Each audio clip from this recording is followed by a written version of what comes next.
Bem-vindos, bem-vindas ao podcast Companheiro Espírita, Spiritist Companion, o seu podcast bilíngue sobre a doutrina espírita. Meu nome é Yuri Castro e serei seu companheiro nesta jornada, onde estudaremos, refletiremos e colocaremos em prática os conhecimentos do Espiritismo. Se você gostar do que ouvir, não se esqueça de se inscrever e acompanhar nossos episódios semanais lançados toda segunda-feira. No episódio de hoje, iremos falar sobre um dos pilares do Espiritismo, a reencarnação. O que seria a reencarnação? Como ela se dá? Ela é um reflexo da justiça divina? Vamos estudar?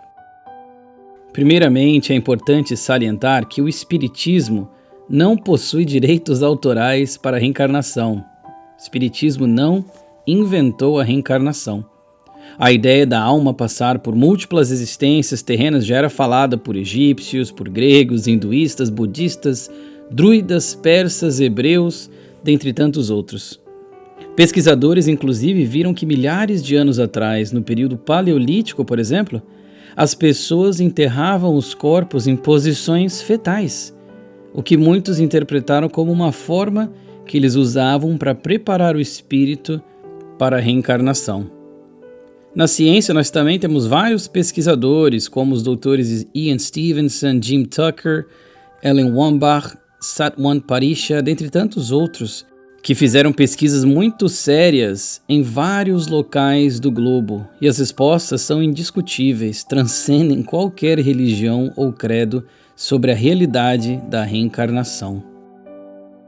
A nossa mensagem de reflexão inicial é do Emmanuel, psicografia do Chico Xavier, no livro Pensamento e Vida, alguns trechos aqui do capítulo 11 em que ele fala: o caminho que iniciamos em determinada existência é o prolongamento dos caminhos que percorremos naquelas que a precederam.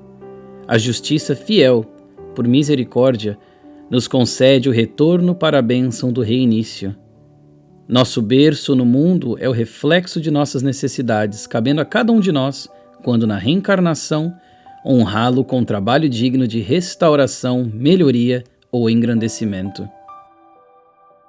Ou seja, Emmanuel aqui já nos traz as explicações e também nos dá um dever de aproveitarmos essa reencarnação. No Livro dos Espíritos, agora trazendo aqui para o Espiritismo, Allan Kardec pergunta na questão 166: como pode a alma, que não alcançou a perfeição na vida corpórea, acabar de depurar-se? E os Espíritos vão nos dizer, sofrendo a prova de uma nova existência.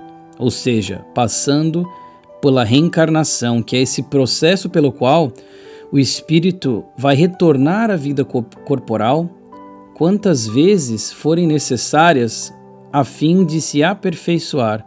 Porque os Espíritos também nos falam, meus queridos amigos e amigas, que a finalidade da reencarnação é essa expiação, um melhoramento progressivo da humanidade. Sem isso, onde estaria a justiça? Então eles já aludem também à questão da justiça divina. Eles falam que ela não é um castigo, ela não é uma limitação. O que ela é, na verdade, é uma oportunidade amorosa de recomeçar, de corrigir erros, de desenvolver virtudes e crescer rumo à plenitude espiritual. Se cada um de nós tivesse apenas uma vida, como justificaríamos as diferenças tão marcantes de destino? Por que um nasce com saúde e outro com doença? Por que um nasce em meio à paz e outro em meio à guerra? Um na fartura, outro na extrema pobreza. Uns conseguem viver 100 anos, outros acabam morrendo quando crianças ainda.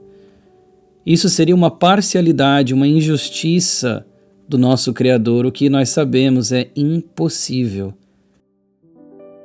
A reencarnação, ela nos mostra, então, que cada existência ela é uma etapa, ela é um capítulo da mesma alma. E o que nós vivemos hoje, então, é esse resultado do ontem. E o hoje também é a preparação para o amanhã. A reencarnação e a forma da reencarnação passa, então, pela questão do livre-arbítrio e a responsabilidade individual de cada espírito. É importante nós lembrarmos que o Espiritismo ele não prega de forma alguma o determinismo, Nós somos responsáveis pelos nossos atos. Cada escolha que nós fazemos gera consequências, e é por isso que nós podemos, por exemplo, reencarnar em circunstâncias difíceis, não como uma punição, mas como uma experiência necessária para esse reajuste ou até mesmo este aprendizado, o que muitas vezes é referido como expiação ou prova. Nós também podemos, no esforço moral e de boa vontade, mudar a nossa trajetória a qualquer momento. Nós nunca estamos condenados. Nós estamos em jornada, e é uma jornada justa, porque cada passo é fruto da nossa construção espiritual, aquela que realmente importa. Allan Kardec nos fala disso também no Evangelho segundo o Espiritismo, no capítulo 5, quando ele vai comentar sobre a reencarnação sendo esse meio, esse único meio, na realidade, de explicar o passado e o futuro e de se firmar sobre a justiça de Deus, para que nós tenhamos a certeza dessa justiça, porque sem ela, sem essa visão reencarnacionista, a dor pareceria uma injustiça, pareceria um castigo, de certa forma, aleatório. Mas com ela, as dificuldades, as dores que nós passamos aqui, elas ganham sentido, porque elas podem ser tanto uma prova escolhida pelo Espírito para se desenvolver, para progredir, como elas também podem ser uma expiação, esse retorno a uma harmonia outrora perdida por conta de erros que nós cometemos através do nosso próprio livre-arbítrio. Lembremos então, quando nós estamos passando por algo difícil, que possivelmente escolhemos ou precisamos passar por aquela prova acerba. Muitos espíritos no livro Céu e Inferno relataram que eles mesmos pediram provas muito difíceis com a esperança até mesmo de crescer mais rápido, de poder se desenvolver espiritualmente. Isso, então, eu acredito que nos ensina a olhar para os desafios da vida com outros olhos. Por acaso você já sentiu que conhecia alguém desde sempre, mesmo tendo acabado de conhecer a pessoa? Ou já teve laços familiares muito difíceis que pareciam, de certa forma, inexplicáveis? A reencarnação aborda isso também.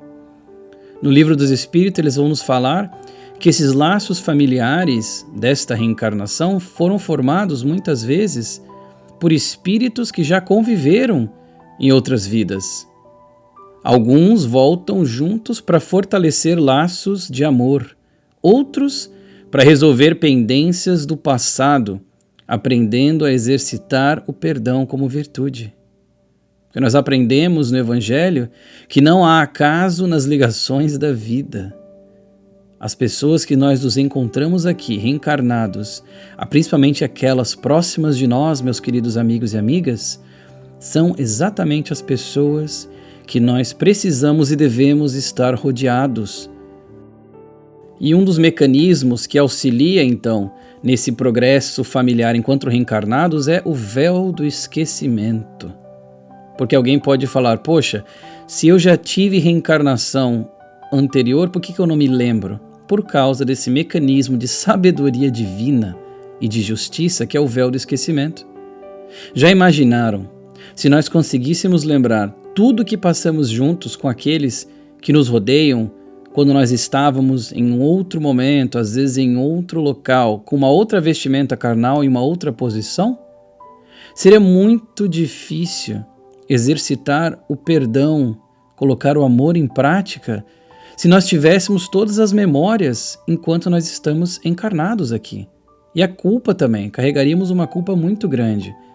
Graças a Deus que nós temos como voltar para a Terra, ou seja, através da reencarnação, para reparar laços outrora quebrados, mas sem necessariamente ter a memória clara de como esses laços foram quebrados. Tudo isso nos leva a ver como o espírito não reencarna por acaso, de forma alguma. No mundo espiritual, antes de uma nova encarnação, existe todo um planejamento feito com o auxílio de espíritos superiores. Existem departamentos específicos até para esse planejamento reencarnatório que é tão fundamental no avanço do espírito. Para aqueles que querem adentrar um pouco mais nisso, eu recomendo as obras de André Luiz, psicografada por Chico Xavier. Neste plano, esse plano reencarnatório, então, eles definem certas coisas e ajudam o espírito nessa definição, como, por exemplo, qual corpo que será usado, a família em que o espírito vai reencarnar, as principais provas que ele enfrentará, quais expiações que ele vai poder passar, quais os talentos que trará como ferramentas de progresso, dentre tantos outros. Mas atenção, esse plano é flexível, pois, como nós já falamos, o livre-arbítrio continua valendo. Podemos escolher novos caminhos, melhorar o nosso destino ou mesmo atrasar o nosso progresso.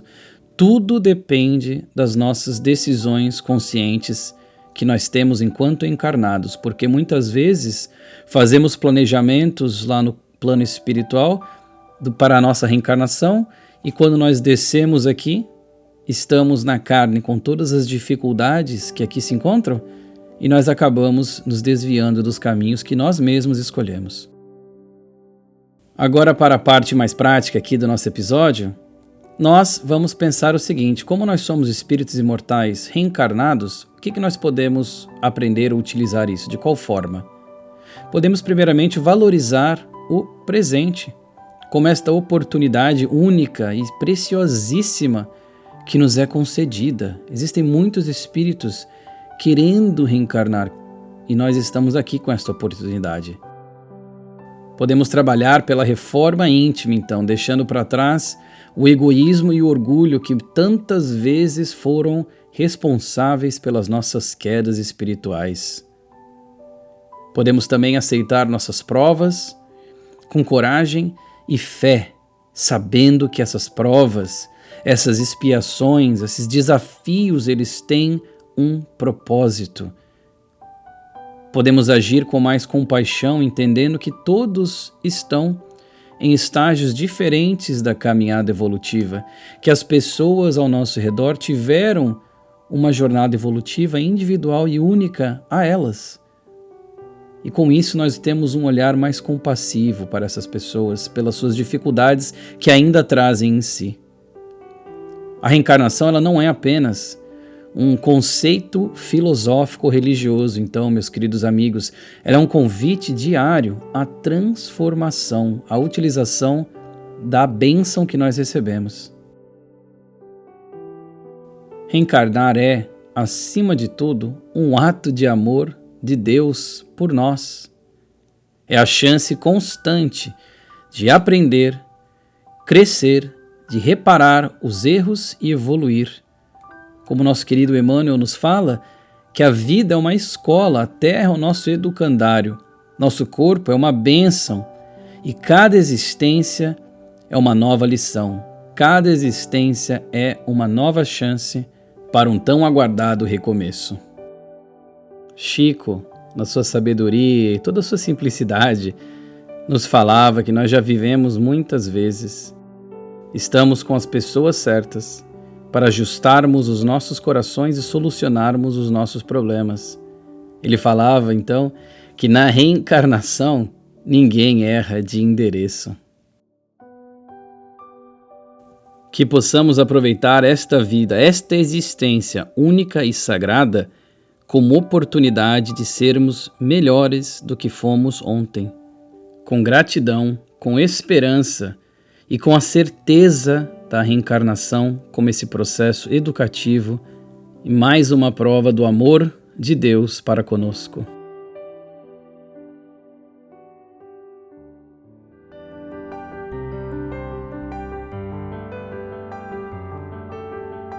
Que alegria que é chegarmos ao final de mais um episódio do nosso podcast.